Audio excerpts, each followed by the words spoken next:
You start. There you go. Oh, sorry, what was that?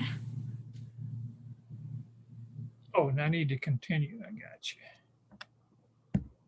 Okay.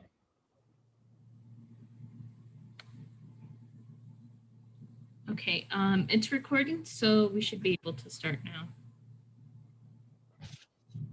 Okay. Do you have anything to say before I start? No, not really. Okay. All right. Well, let me make sure we got. Yeah, there we go. All right. Well, let me just introduce the video here.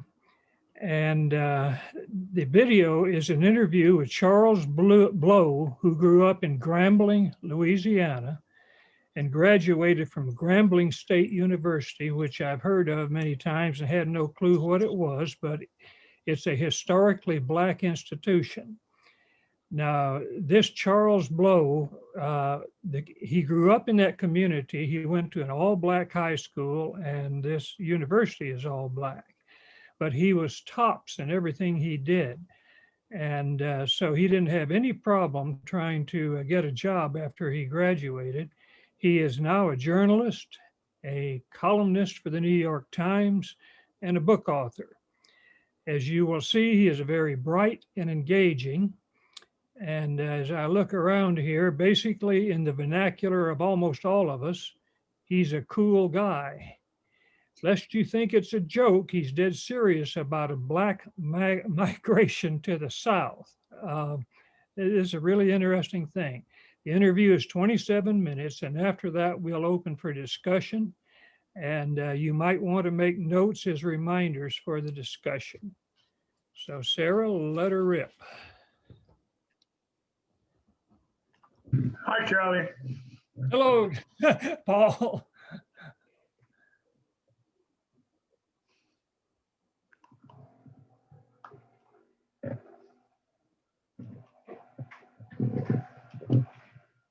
A radical idea to consolidate Black power. This week on Firing Line. The Black Lives Matter movement has been nominated for a Nobel Peace Prize. Black voters played an essential role in electing Joe Biden as president. The African American community stood up. The Senate. Congratulations. Yet consider these sobering facts. There have only been 11 Black senators in U.S. history. Today, there are 3. There have only been 4 Black governors in U.S. history. Today, there are none. Because we have been starved of real power for so long, we don't even know what it feels like. New York Times columnist and author Charles Blow has a plan to change that, and much more. Firing Line with Margaret Hoover is made possible in part by the Margaret and Daniel Loeb Foundation, Robert Granieri, Charles R. Schwab, the David Tepper Charitable Foundation, Inc., the Fairweather Foundation, Craig Newmark Philanthropies, and by corporate funding is provided by Stevens, Inc. Charles Blow, welcome to Firing Line. Hello, thanks for having me. In your new book, The Devil You Know, A Black Power Manifesto, you put forth your big idea that, quote, Black people in America should reverse the Great Migration and move en masse to the Blackest states in the Union to amass political power. Explain your proposal to us. Well, at the end of the Civil War, 3 Southern states were majority Black. Another 3 were within 4 percentage points of being majority Black. Every Southern state had large Black populations, and there was real political power potential in those Black majorities and those large Black populations. But Black people didn't stay there, in large part because they were terrorized out of being there. And they were then dispersed to different states all over the country, where in none of those states were they the majority of the population.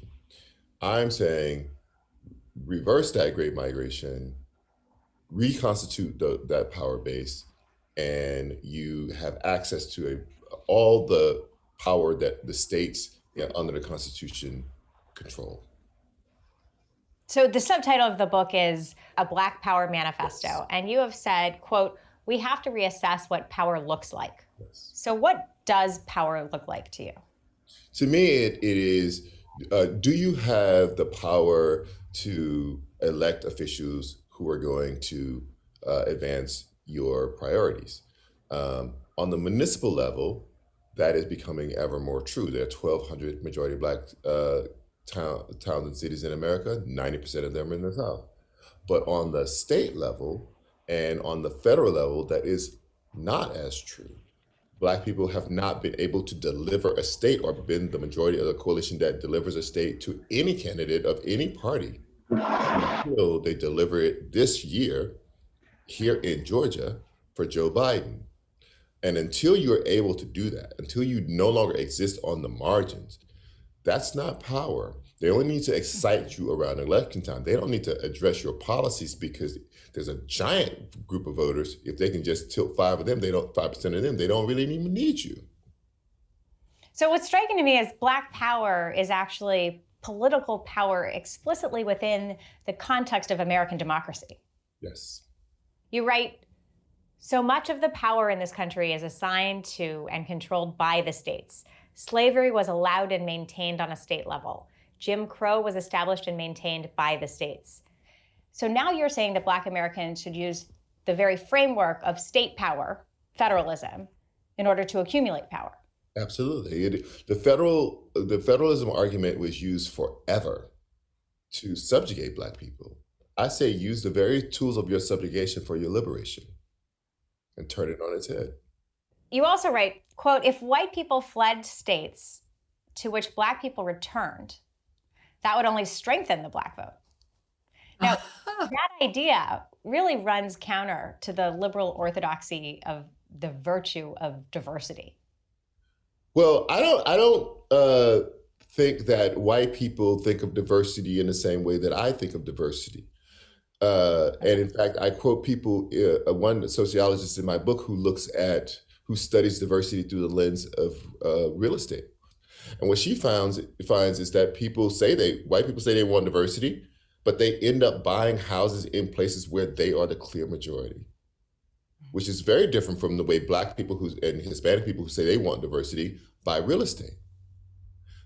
So diversity, I don't believe that white people in America are actually living this as a real virtue. But do you, in the context of your plan, diversity actually isn't a virtue? Well, as I say, I think diversity is good and valuable, and what the research says is people have diverse work environments. They are more productive. When people are around people who are unlike them, they can in some cases reduce people's tendency towards racism. But I do not believe that diversity is a cure-all for anti-Blackness in America.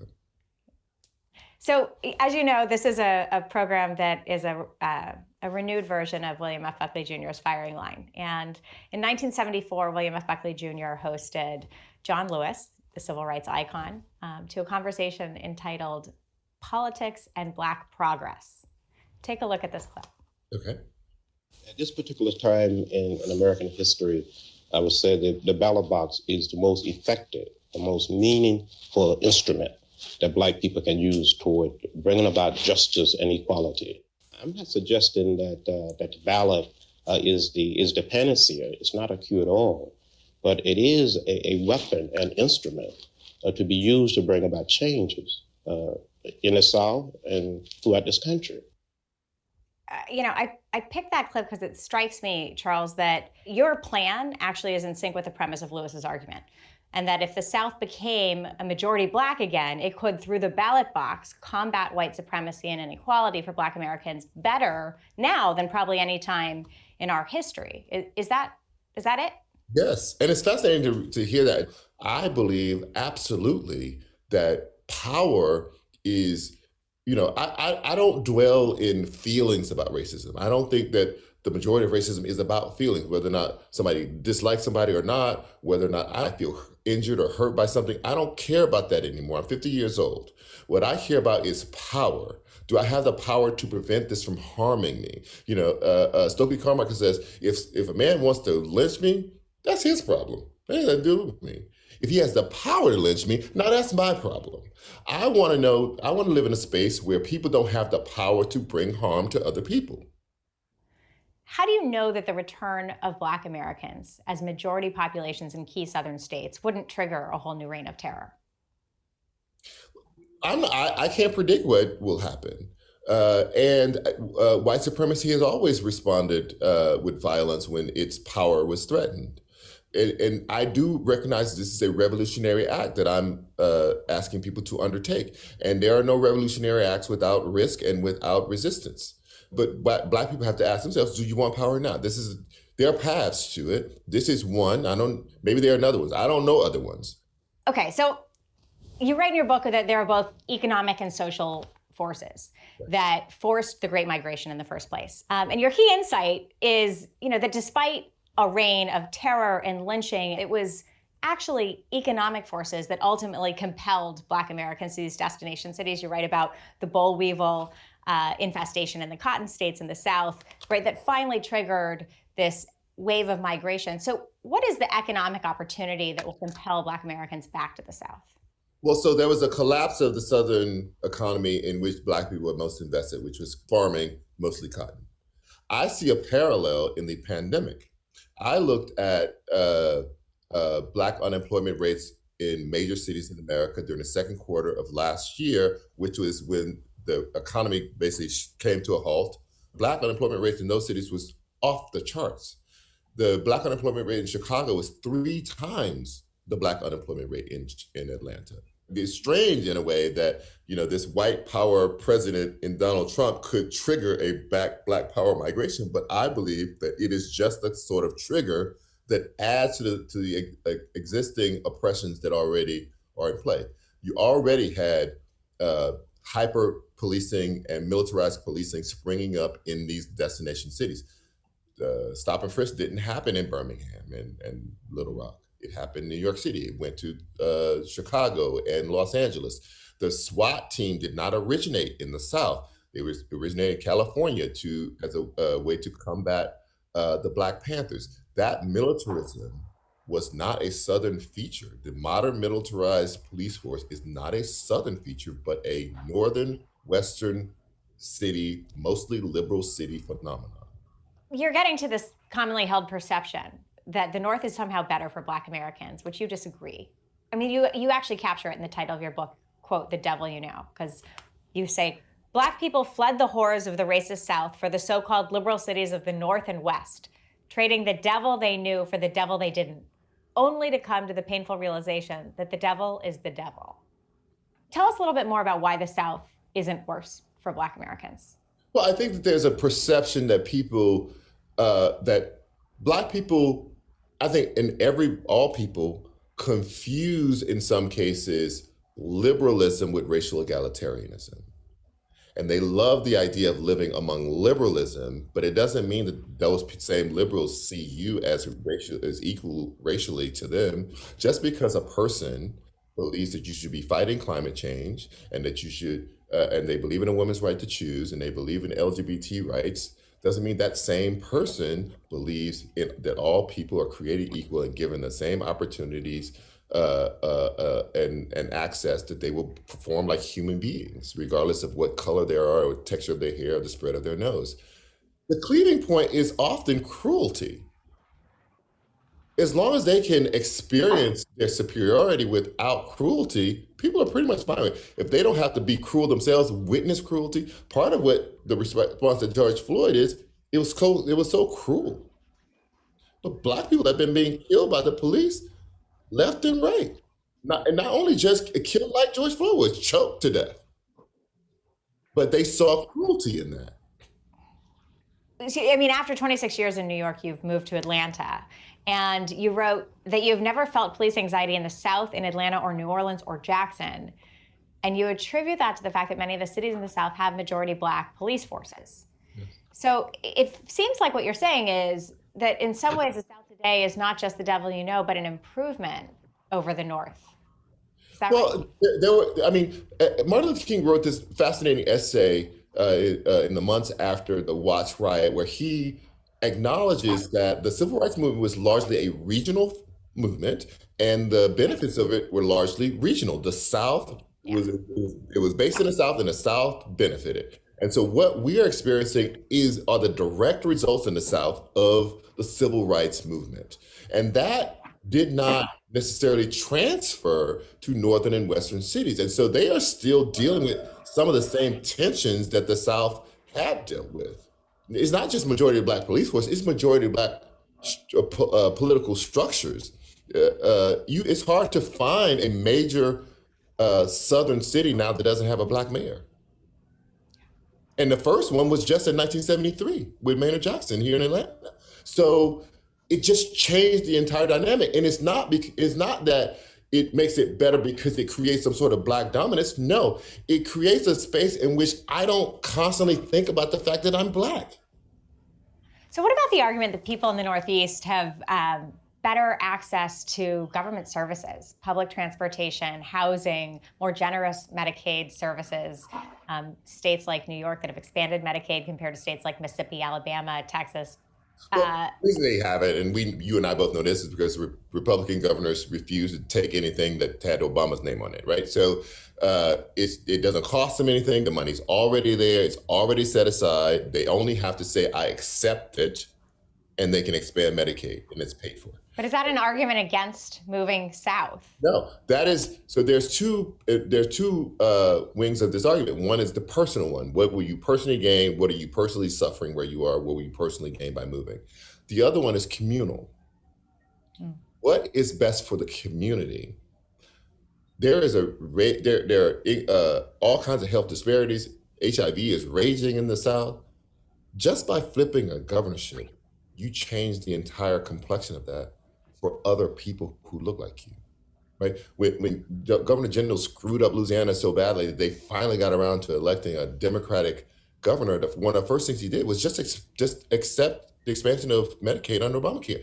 And it changed the quality of health of the people in that state, including driving down new HIV infections. And just important for your viewers to understand, it was not about these people being more promiscuous, having riskier sex. They just didn't have access to medicines that were prevented from spreading. They were dying out of neglect. And just by expanding it, you then save all these Black people from suffering and possibly dying. That is the communal, the altruistic imperative to move. There's a quote in the book that made me smile. You say that you, Charles, revel in this idea of forcing political parties to evolve. So explain how your plan could force the evolution of a political party. Say best case scenario, half Black people who migrated out go back. If they're located in precisely the right array, they could, control a huge band of the South, which would completely upend political calculus. If Hillary Clinton had just won those southern states that she won in the primary, largely because of Black voters, she could have lost every single one of those Midwestern states and still won. Right? So what you could conceive of a scenario in which Republicans see no path to a national election victory, and they are just simply forced to change. I actually believe two-party systems or multi-party systems are healthy. Oh. You're laughing. I love it because you're writing a recipe for the reformation of the Republican Party, the thing I've fought for 12 years. See my book circa 2010. So I like the idea of that, and I do too. And it's not that people can't get over it, what the Republican Party has done, because they got over it for the Democratic Party. 100 years ago, any room you walked into, a majority of Black people there would have been Republicans. Even if they couldn't vote, they would have identified as Republican. And the Democratic Party was hands down the party of racist and the Klan and everything negative. And over that 100 years, the Democratic Party reconstituted itself. The Republican Party did the exact opposite, and Black people ran away from the Republican Party to a Democratic Party, and forgave it for being the party of the absolute racist. That can happen again, but they would have to change themselves for that to happen. So, look, your plan is, premised on this idea that having this majority of Black Americans in these specific states. So, tackle Georgia for me this year, right? Yes. Because Black voters make up a third of the eligible voters. They delivered a Democratic presidential win to Joe Biden and 2 Democratic senators, including the first ever Black man to represent Georgia in the United States Senate. So the question is, do you really need a majority to show the power of what a group of voters can do, even if not in the majority? Right. So you can have a huge influence before you become majority, right? But that influence can be whittled away. So Black voters this time around were the majority of the coalition that swung the state to Biden, and they were a majority of the coalition that elected these senators, but only by a hair were they the majority. So now that means that if you disaffect 5% of the white people who voted for either the presidential line or the Senate line, you're still back in the minority, right? So you still need to build on that. It's not concrete power because you're not controlling all of it. You're just biggest part of the coalition. You have some pretty harsh words for the white Americans in the Black Lives Matter protests over the summer. You said they treated the protest like, quote, social justice Coachella, a systemic racism Woodstock. You write that the white liberal has a nearly insatiable hunger for guilt-laden self-flagellation, in the same way the white conservative has a thirst for absolution from legacy guilt and affirmation of current contempt. So tell me, what do you mean by that? Well, and first of all, I want to say some people. Like, was there personal growth for some people? Great, but that's about you. Yeah, my liberation cannot be dependent on your growth or your evolution. The idea that Black people should have to wait for white people to grow out of racism, which they've been waiting for them to do for 400 years and has not apparently sufficiently been done, is problematic for me. It is also such a passive position for me to take as a human being that I refuse to take it. So yes, were there some people who experienced personal conversion? Yes, and I'm happy for you.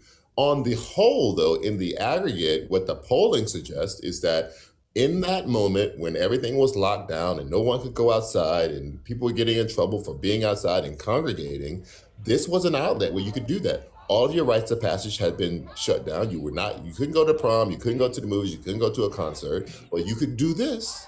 And that was an outlet for a lot of people.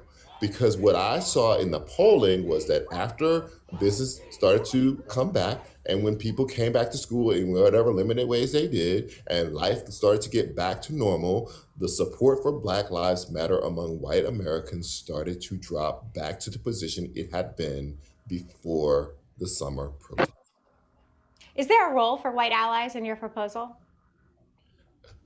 Listen, I think that anyone who supports Black equality and Black liberation should be applauded, but I just don't want that liberation, that equality to depend on anyone but us. You can help, and that's fantastic, but I think that there has to be something that Black people can do on their own. The idea of waiting for other people pleading with other people to help me, is just not a great position to be in when you want freedom. It doesn't feel free to have to beg someone to help you. You've said, quote, make no mistake about it, Biden is president only because of his allegiance with Obama. Yes, that's true. President Biden has his own complicated history with race, as you know, from opposing busing to the authoring of the 1994 crime bill. In a broad sense, do you think that he will be a good president for Black Americans? It's very little that you can do on the federal level unless you get through massive legislation. The Obamacare was massive legislation, make no mistake about it. Is there any chance that that's going to happen again on a Black specific thing? It's very doubtful. You know, the big legislative agenda items, immigration reform, huge. Comprehensive gun control legislation would be huge. A big environmental package, something like the Green New Deal, even if you call it something else, that's huge because it reshapes the economy. If you do that, then you've already spent it up. You've spent the time up. So I don't know what he'll do. I don't know another ready to go Black specific package that he could advance or that he would advance before any of those things. Well, and President Obama, of course, had 60 senators, and Joe Biden's got 50. Which brings me to the vice president, who is that 51st vote in a tie. You barely mentioned Vice President Kamala Harris in your book. Do you think she's a champion of the politics that will help Black Americans? She has said that, expressed her desire to be, a voice and a force in that arena. It's just that a president has limited power. Vice president has almost no power, right? So the Senate being split is one of the few occasions that gives the vice president an actual thing that they can do that is powerful. She can break the tie.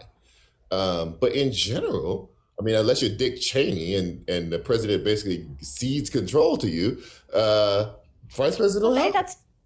Well, it depends, right? There's this symbolic value of having the first Black American woman. Yeah, I think in the vice presidency. I think symbols are important. I think a representation is important. I think little girls who see any woman being vice president, that's an important symbol and a point of representation. Any young Black or Southeast Asian girl who sees someone of their lineage in that space, also hugely important. I think one of the biggest kind of achievements of Obama will just be on the symbolic level. Kids like mine grew up, that's the only president they remember. Yeah. It's Barack Obama. And it doesn't even feel abnormal to them that he was the president. How's the feedback been on your book? What's the feedback on the plan?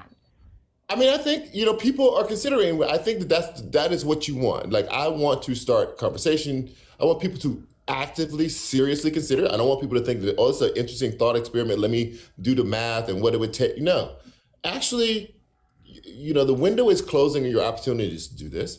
You have to decide whether or not you want real power or not. You have to decide if being in the streets and carrying a placard and saying Black Lives Matter is the only thing you can do to feel powerful, or is there something more tangible that gets more directly to the things that you care about.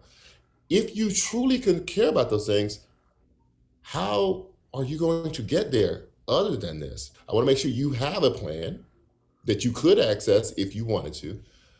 But do you really want this kind of power? And are you willing to do something to access it?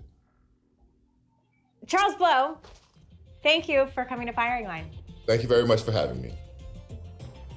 Firing Line with Margaret Hoover is made possible in part by the Margaret and Daniel Loeb Foundation, Robert Granieri, Charles R. Schwab, the David Tepper Charitable Foundation, Inc., the Fairweather Foundation, Craig Newmark Philanthropies, and by corporate funding is provided by Stevens, Inc.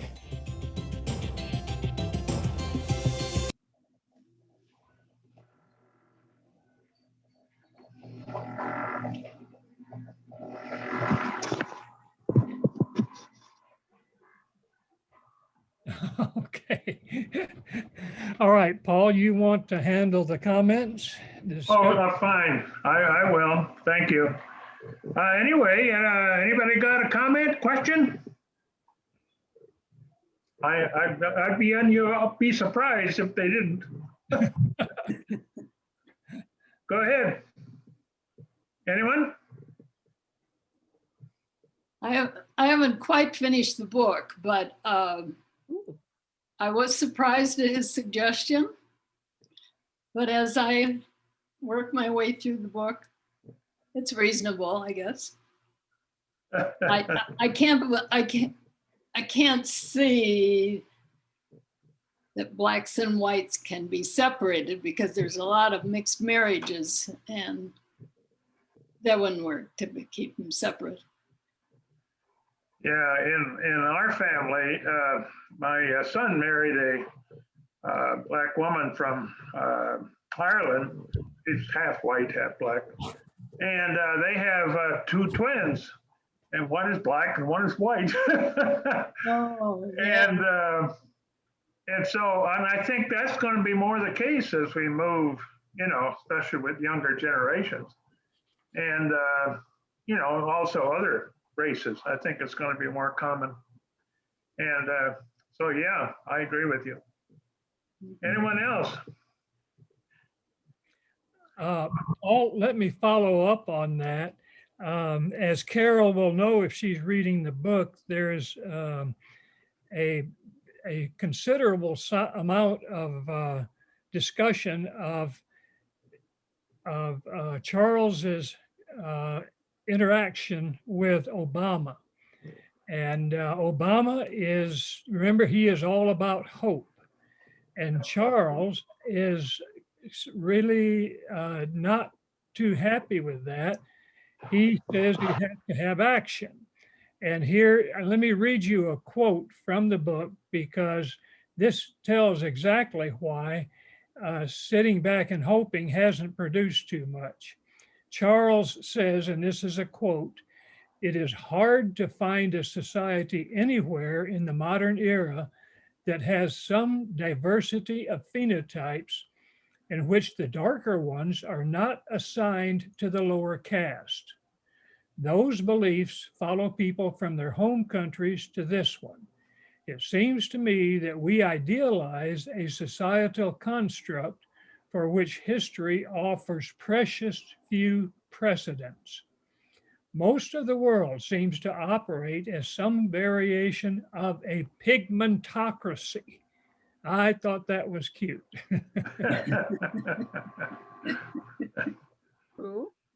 You can understand how he felt about hope. I mean, it's been going on for a long, long time, and you know, they need more than just being hopeful for the future that it's going to change. Got to have some action, something that means something. Yeah. I just wanted to follow up on something in regard to why people from the South moved up north. That there, one aspect of it was the people in the South that were cotton farmers. Can you hear me? Yes, somebody is talking on the phone or something. Margaret, you're on the speaker. There you go. You should be good. Maybe I'll take this off. This might be better. Is that better? No, somebody was on the phone. Yeah, it wasn't you. Okay. All right. Well, anyway, let me just finish what I was started there. In that the people that grew cotton in the South, until the cotton picker came along, they wanted to keep the blacks down there because they had to have somebody pick the cotton. I mean, it was just that simple. And as soon as the cotton picker came along, many of the Southerners didn't want them any longer. And they put them on trains and sent them north to Chicago, Detroit, New York, whatever. So that was one factor that they went north. But also another factor was, as you know, after World War II, because we had all these, all the men that were killed in World War II, they also had developed better social programs in the North. So that was another reason they came. And so that's why they came up the bigger cities in the North. So it was a combination of those kind of things. And but I agree with him. The North hasn't necessarily been kind to the blacks. No. Having lived in Washington, D.C. for about 20 years, about 20 years, I know that to be a fact. Let me follow up on that one too. Another quote from him: "The supposed egalitarianism of northern cities is more veneer than core doctrine. It is a flimsy disguise for a racism and white supremacy that diverges from its southern counterpart only in style, not substance." Yeah, I'd be curious to see how, to hear what people think about some of his feelings about we white liberals and what role we are playing or should be playing in bringing about the kinds of changes that he seems to be arguing only the African Americans can bring about for themselves. Yeah, I agree. Quite, I hate to speak for him. I wish he were here, but again, and Carol might have, depending on how far she has gone with the book, might have some input also. He doesn't think we have much of a role at all. He doesn't, again, because of this thing, this pigmentocracy, that's what it's called, pigmentocracy. Because of that, he doesn't think we have much that can be done from our point of view. He wants to have the blacks congregate in mass in certain of the states so that they can have some power, the power of the vote. Let me read one more quote from him here, and this has to do with the idea of forced integration. That's something that we whites did, of course. We did the forced integration of schools and so forth.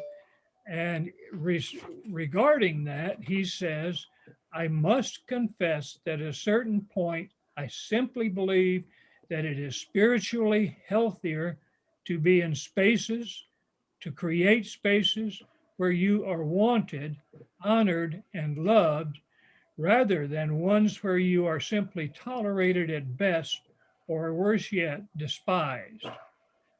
And I don't know how anybody can argue with that. Right. Well, he's not the only one who's made that kind of a claim. Even Martin Luther King had some reservations about the sincerity and the utility of white liberals in terms of forwarding the civil rights movement. So, this viewpoint is not a new one. I think it's very interesting, his idea about trying to change the demographic map in order to really be able to use the power of the ballot box as a tool to gain power. But I wonder what he would say about our current UUA efforts at promoting like the eighth principle movement, which is something that I believe in. But I wonder what he would say about something like that. Is this just another example of white liberals Yes. in their muscle because they have their muscle and because they have the white the privilege to do so, and maybe he would say that we should not be in the way, but get out of the way and let them do what they need to do in order to achieve their own political and social ends. I don't know. It's very interesting, and it's always a little bit troubling to hear that we are whites can be so go from Margaret, you're on the phone again. That we can we can go from being overwhelmingly in support of the Black Power, the Black Lives Matter movement, and then once the political landscape changes just a little bit, we revert to the previous mean, which is much lower. So. Yeah, you're addressing one of the things that I really have great concern about is when we try to do various things to help, are we really? Yeah. Well, he didn't think so. No. Can I jump in there on that point? Yeah, I actually ahead. had a really, really strong reaction to that point because Well, I'm just going to say this. I think, I have a different opinion than him on a lot of those things, and my opinion on what's been said about what he said is quite different. So I'll just throw this out there for as a differing idea, different perspective, and that's that.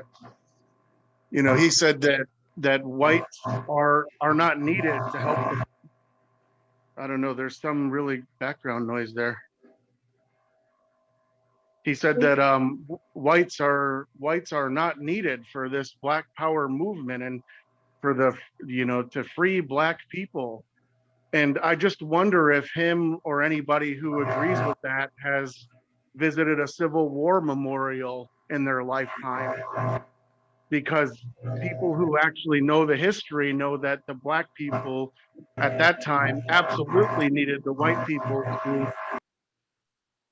to be freed, and hundreds of thousands of white people gave their lives to free the Black people. And so I find it completely just ridiculous and insensitive and without knowledge of history when he says that um, the Black people don't need the help of the white people, or should spurn the help of well-meaning or well-intentioned white people like us who want the help, because they absolutely did need the help at the very beginning. And in my opinion, when you're only 12% of the population, you still do need the help of the majority. And to his other point about whites not being sincere about diversity, well, I can speak for myself and some of the white people who I know quite well and have talked about these issues with, and I would have to agree with them, but in a totally different way.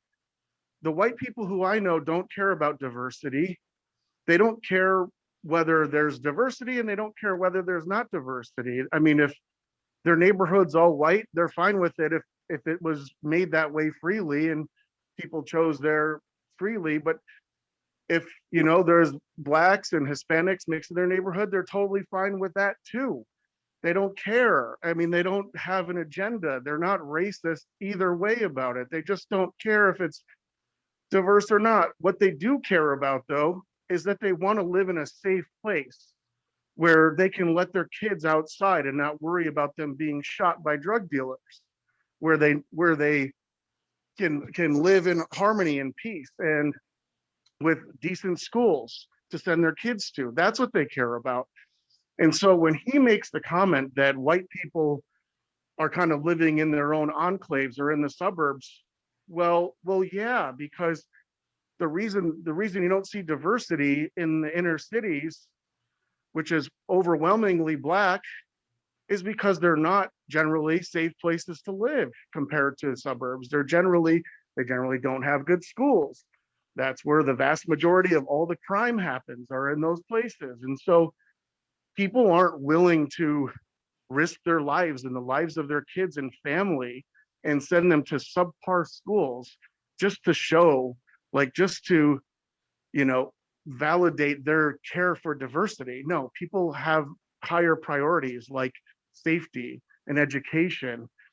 And so, yeah, they move to those areas, and they don't care if Black people come into those areas. They don't care either way. They're not for it or against it. They're just want to live freely. And to that end, talking about the inner cities and the urban areas, this guy proclaims that he wants to have majority Black areas, geographic areas, or whole states, so that the Blacks can have power and get their way legislatively to, well, help themselves, to better their situation. Okay, fine. But they've had that. Every major inner city has overwhelmingly Black populations. Overwhelmingly. Detroit is like 90% Black. Southern side of Chicago is probably even more than that. South Central Los Angeles, even more than that. Atlanta, even more than that, or around there. And they are overwhelmingly run by the people that the Black people who live there elect.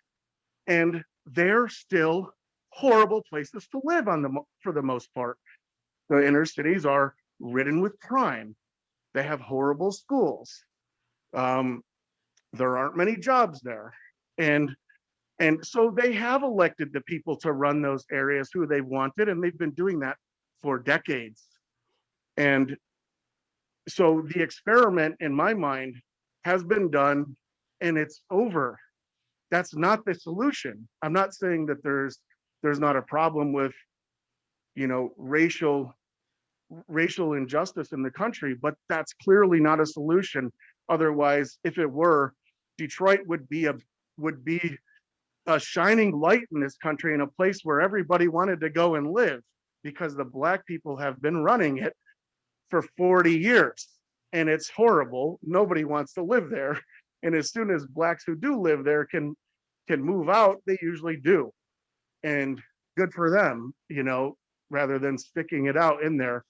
But so I find it really, I haven't heard somebody say so many things that are just not the truth in a long time. But virtually everything this guy said is not only wrong, but has been proven wrong. These things have already been done.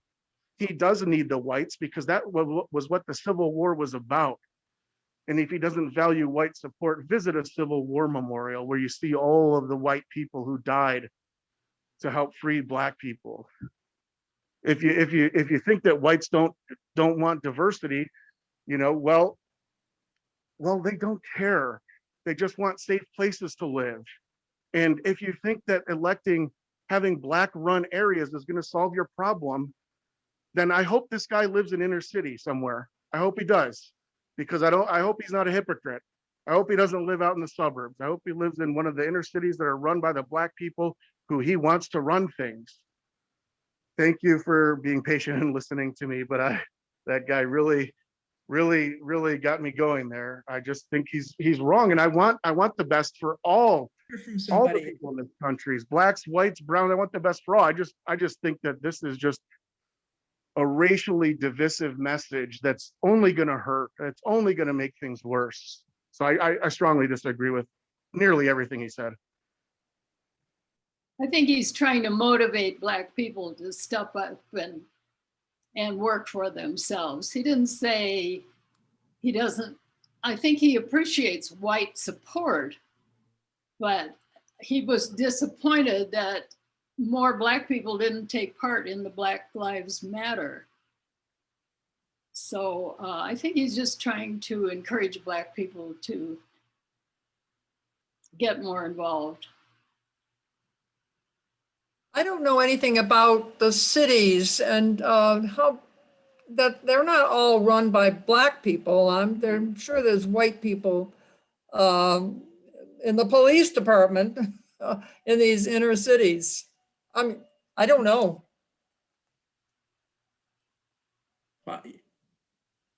Paul, you're muted. Sorry about that. Charles does live in the middle of Atlanta, which has been Black, a Black city since 1970, I think it is. And things seem to be going okay there. Oh yeah, Atlanta, it does. Yeah. Yep.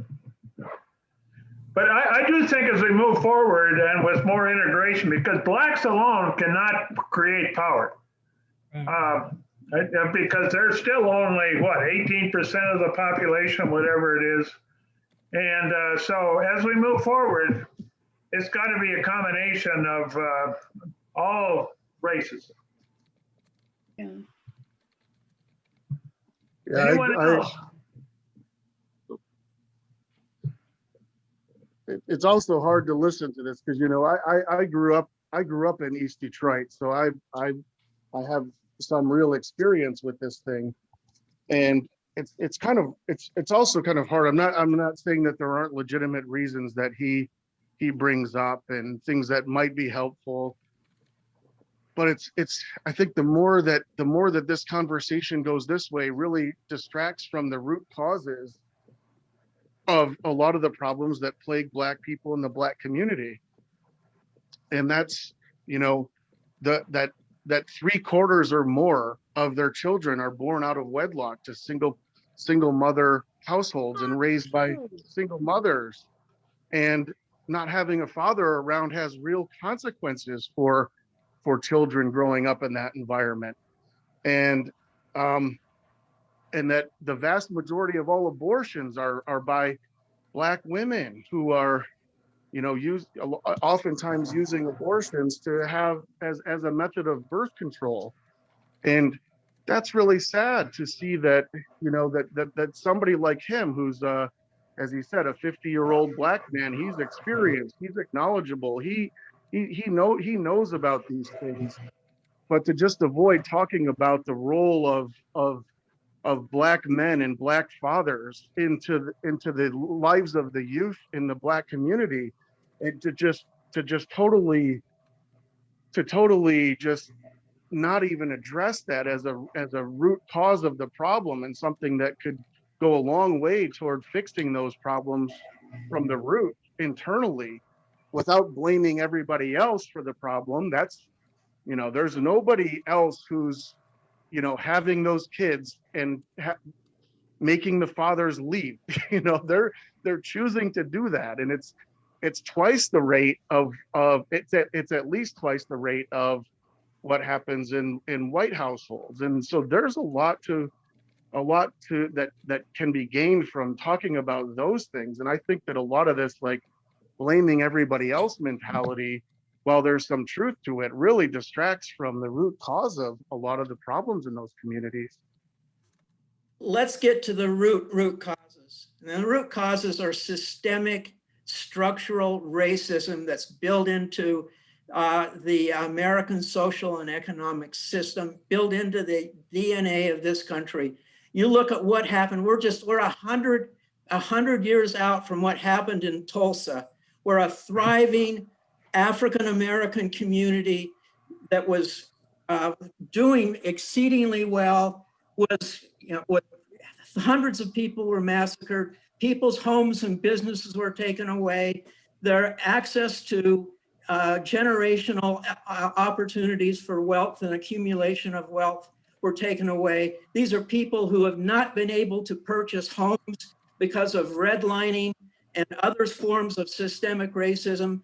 And so when you talk about out of wedlock births and absent fathers, those exist, but they're not the root. They're not the root causes. They're symptoms of the root causes, which is systemic structural violence and structural racism. And economics is also important. Yeah. Yeah, well, the economics aren't going to be good for the household when there's only, you know, one parent there. And I'm not saying it's either or. I think it's both and in this circumstance, you know, in this situation. There are, you know, structural and systemic things that do harm Black people. I acknowledge that. I just disagree with the speaker's solutions for those, because I think that actually makes it worse. And I think we've actually seen those experiments done and they haven't really worked out. But I think it's also, you know, both that structural stuff and the just the culture and the dynamics of the family in the Black community is just one that's just not conducive to making a good life.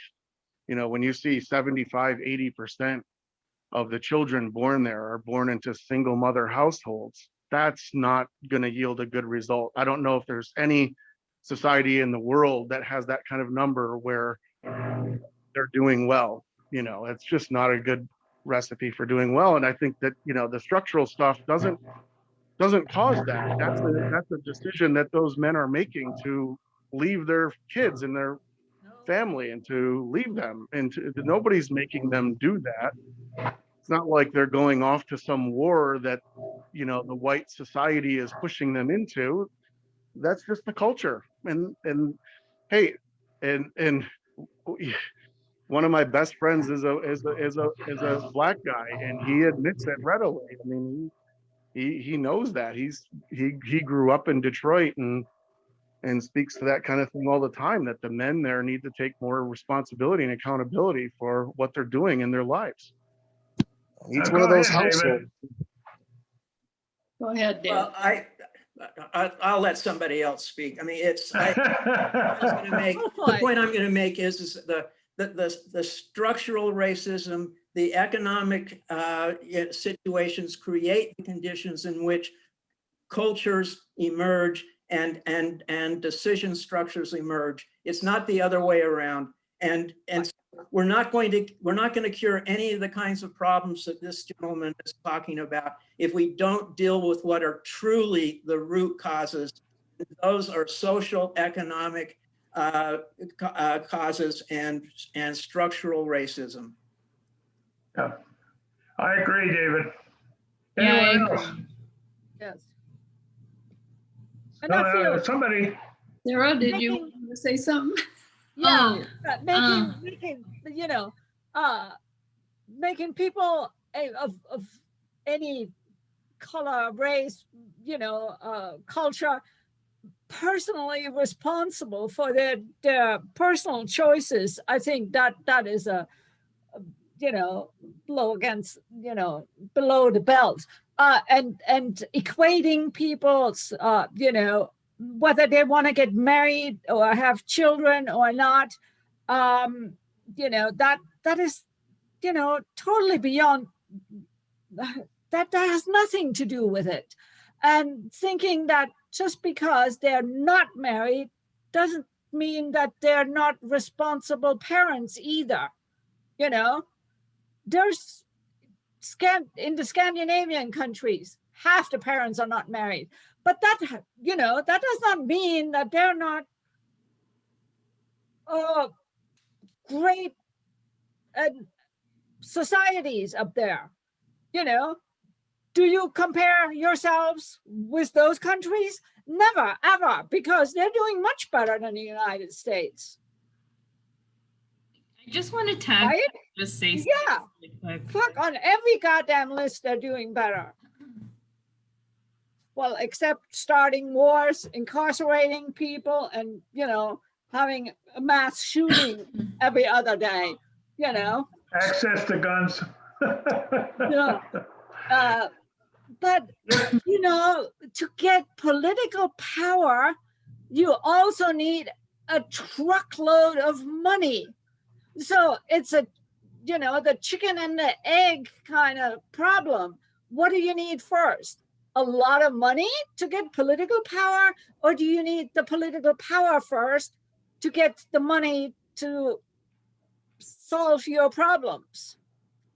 I think that's what he if I did can not just address. actually hop in and say something really quick. And this obviously, you know, this is coming from like a Latino person's experience, but you know, my family, we didn't particularly grow up, you know, great. I would actually pretty much say that we were poor. And I have to agree, a lot of this stuff just has to do with the way the system's run. You know, my parents, they got married. My mom waited until she was, you know, in her 30s to have me and my brother. And yet now that they're kind of like reaching their older part, just because a lot of the way that Texas is run and a lot of that stuff, they're pretty much getting screwed over by the state, and there's nothing they can do about it because, you know, they're both, you know, they're both Mexican. I mean, my mom's Mexican American. Her mother was like an immigrant. And my dad, he's a straight up immigrant. And he's always telling me that, you know, he always feels so screwed over by the government because, you know, there's so many acts, there's so much accessibility you don't get when you're brown or black. And I even have similar, you know, friends who have similar experiences with me, and, you know, they're also brown and black, and they just tell me that a lot of that access to certain stuff that certain white people will get, they just never have that. You know, I have friends who have never, you know, who sometimes have straight up trauma, and they've never had any opportunity to kind of get therapy for that because that's just not accessible to them. And when they do try to reach out to them, when they do try to reach out to get that, anytime they do, it's always failed by them. So I think it's kind of disingenuous in a way to say that, it's the community's problem, because a lot of these things that happen, it's often just systemic stuff that happens. And, when that happens, it's just because the system continuously fails them. That's why there's like so many, children born out of wedlock and stuff like that in the Latino and the Black community, because they don't have that education given to them to kind of make those responsible choices. You know what I mean? Yeah. I don't know. Yeah, well, Charlie, you created quite a discussion. Hey, I am so happy to have 2 sides, 3 sides, or 4. But no, I think, I know I would have never, if I was Black, I told my students when I was teaching that there's two things you got to have. You got to be well educated and well informed, know how to write and communicate, but it's who you know. I mean, it's contacts that you have, and I can guarantee you my success in life would not have been very well if I was Black and didn't have the contacts that I had. That was the biggest part of my success. Right. But that applies to anybody. Yeah, well, that's the point. Right. And just like I don't know who was saying that, but if you're Black, brown, or yellow, you don't have the contacts in our society if you're not white. It's just a fact. Right. No, I mean it goes after it goes, 3. It goes for anybody, not just any subgroup. It goes for anybody in any country. Yeah, that's you true. gotta know people. Yeah. You gotta have contacts with people that give you a chance. It's just that simple. Yeah. So 1961, that was 60 years ago now, 6 decades. That was the year that affirmative action was implemented in the United States. Now, that is exactly what we're talking about here. That is a systemic and structural system to promote one race in society. It gives preferential treatment in hiring and admissions in schools to minorities. It's been around for 60 years. So, I mean, this is not just reversing structural racism. This is actually structural racism to promote the minority race, and it's been around for 60 years now. And if the structural thing was was the key factor alone, and I'm not saying it's not a factor. I agree with a lot of the things you're saying that it is a factor. I just don't want it to distract from the other causes that are more, at the family level.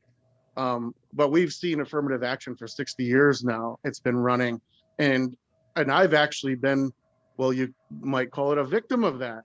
I actually had an interview for a position, and I'm a white male. I had an interview for a position, which was a lengthy day. I was interviewed by maybe 8 people at the headquarters of the firm, and they interviewed me. I got a call from the hiring person later that day or the next day. I forget what it was, but he said, "Well, you've scored the highest score for out of all the people we've interviewed. You have the highest score, and but our director of hiring has decided to not give you the job because she wants to give it to a minority." And so I was like, okay, fine. Like I mean, that was, a racist thing against me. But and then like, a structural thing, a systemic thing, the thing we're kind of all talking about, like, but just in the reverse direction. And that practice, now that I am in that industry, and now that I've been for 12 years on the hiring side of the coin, and I see that is very common. It happens all the time. And it's not as explicit as that. I was fortunate that the person just straight up told me that, and he asked me not to share it with anybody around that time. But in the industry and in many industries, there's structural and systemic things in place that give minorities, that give Blacks preference. And so I think that, really mitigates for, not having as many connections, or and it goes right to the education, which Paul mentioned too, is that's really important. But yeah, they have also structural things in place so that they can, get into universities a little bit easier to make up for things that may have held them back relative to white students, applying for those same university positions. So those things have been in place for a long time, 60 years we're talking about. So if they were the panacea to this great ill, well, the problem should be solved by now, or at least we should be, at a point where we see the light at the end of the tunnel, and not going back to a point where, like the speaker said, we're resegregating the economy, because what we've done so far has worked so poorly that we're just going to go back into our own insular communities, resegregate, because we're the only ones who can help ourselves. I mean, that to me speaks like I feel bad for the guy, because I think he means well, but it's really bad. I think it really take us a long way backwards if that was to happen. I just want to comment. I don't think affirmative action was ever that important. I don't think it was really that influential. That's my opinion. And I just say it's actually 37, so we probably need to wrap up soon. 400 years versus 61 years. I agree. But thank you, Steve, for coming and talking to us with us. Thank you.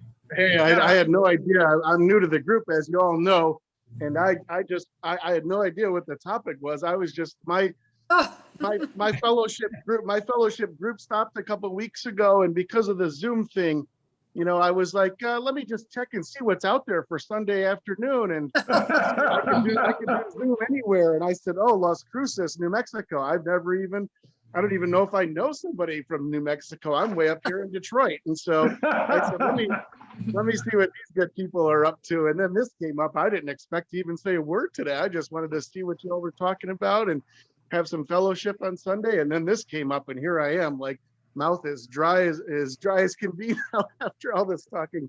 So I appreciate you bearing with me and hearing me out, and allowing me to join your group for today. I appreciate that.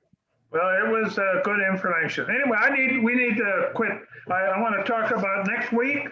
It's going to be Tessa Albeda Stuvey. She's the District 2 City Councilor, and she'll be talking about what's going on in the City Council and what decisions they have made that are good or bad or whatever the case might be. And so it should be a good discussion. Okay. Thank you, Paul. Thank you, everyone. Have a great afternoon. Thank you. Thank you. Thank you, everyone.